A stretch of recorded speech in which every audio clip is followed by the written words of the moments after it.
Functions are really important in applications of math like business and science. So if you need to know what they are, watch this video. We're going to introduce them to you.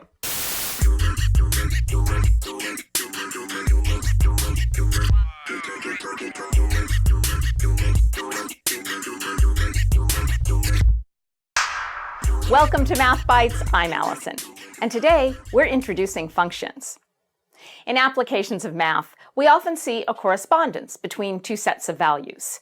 That correspondence is called a relation, and a function is a special kind of relation. The values you put into the function are called the domain, and the values you get out of the function are called the range. So here's a definition for you. A function is a relation that assigns to each member of the domain one and only one member of the range. Let's break that down. A function is a relation. It's a correspondence between two sets of values that assigns to each member of the domain one and only one member of the range. That means for each value you put into the function, you get a single value out.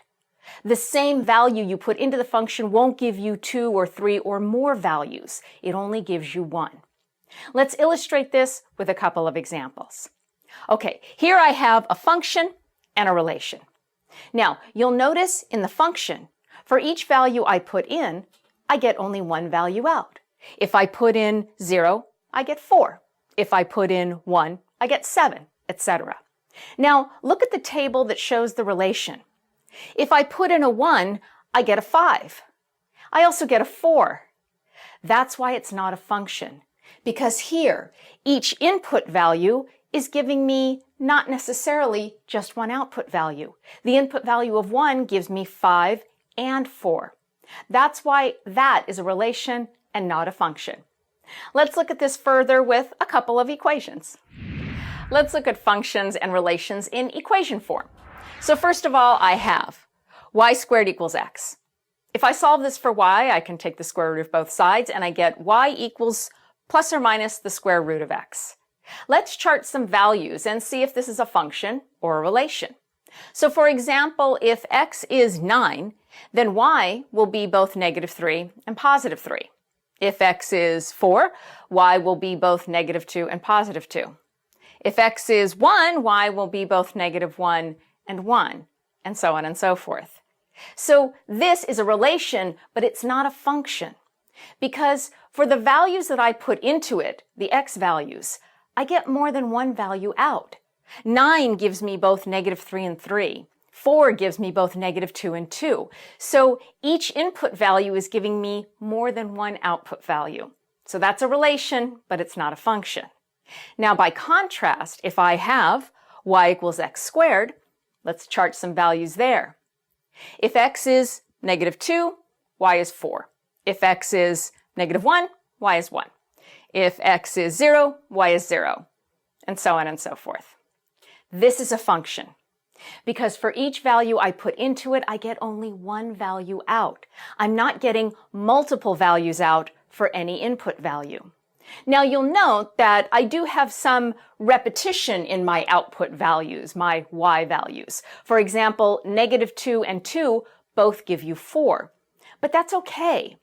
Because although -2 and 2 both give you the same output value, they're not giving you more than one output value. And you have to have that situation for it to be a function. Let's look at function notation, which some people find kind of confusing. Functions are denoted by a letter indicating the function and another letter indicating the variable. So it would be something like this, f with an x in parentheses. That's read f of x. So the values for x would be the domain, the values that you put into the function. And when you evaluate f of x at its various values of x, what you get out is the range, the output values. Let's look at an example to see how to evaluate a function at various values of x. Let's say our function f of x is equal to 2x plus 1. Now, we're going to put in different values of x and evaluate the function at those values of x. So, for example, let's find out what f of 0 is. That means wherever I see an x in the equation, I put a 0 in. So my original function is f of x equals 2x plus 1. So f of 0 is equal to 2 times 0 plus 1. I just replaced the x with the value 0. 2 times 0 is 0, and I add 1 to it, and I get 1. Okay, what about f of 3? Wherever you see an x in the equation, put a 3 in. So I get 2 times 3 plus 1. 2 times 3 is 6, and 1 is 7. So f of 3 is 7. Let's look at another example. Here I have a function g of x equals x squared plus 3x. So let's evaluate the function for a few different values of x. Let's evaluate it at x equals 0. So g of 0 is equal to, wherever you see an x in the equation, put a 0 in. So you get 0 squared plus 3 times 0. And when you evaluate that, you get 0. So g of 0 is also equal to 0. What about g of 4? All right, wherever you see an x in the equation, put a 4 in. So you would get 4 squared plus 3 times 4. 4 squared is 16, plus 3 times 4 is 12, so you get 28. So g of 4 is equal to 28. Okay, what about g of negative 2? Wherever you see an x, put in a negative 2. So you get negative 2 squared plus 3 times negative 2. Negative 2 squared is 4. 3 times negative 2 is negative 6. 4 plus negative 6 is negative 2. So g of negative 2 is also negative 2. Okay, here's one for you to try. H of x equals 2x squared minus 1. Now, evaluate this function for x at 0, negative 1, and 3.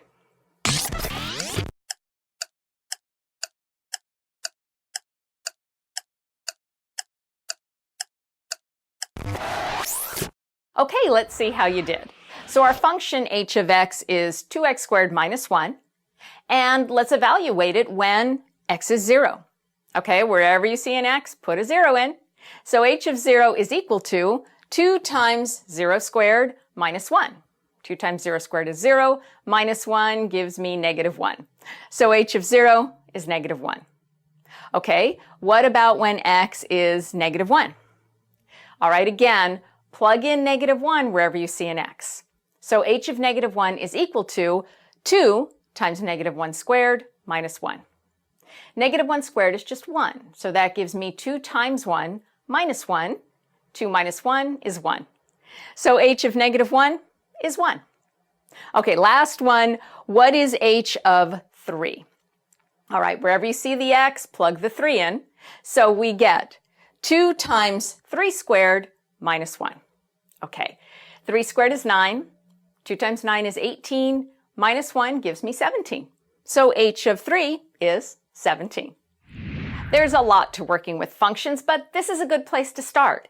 Being able to understand the difference between a function and a relation, and also understanding the notation, is really important before you move on to more advanced procedures with functions. That's it for this episode of Math Bytes. If you like our videos, why don't you subscribe to our channel? And if there's something you'd like to ask us, just send us an email. We're at contactmathbytes@gmail.com, and I will see you next time.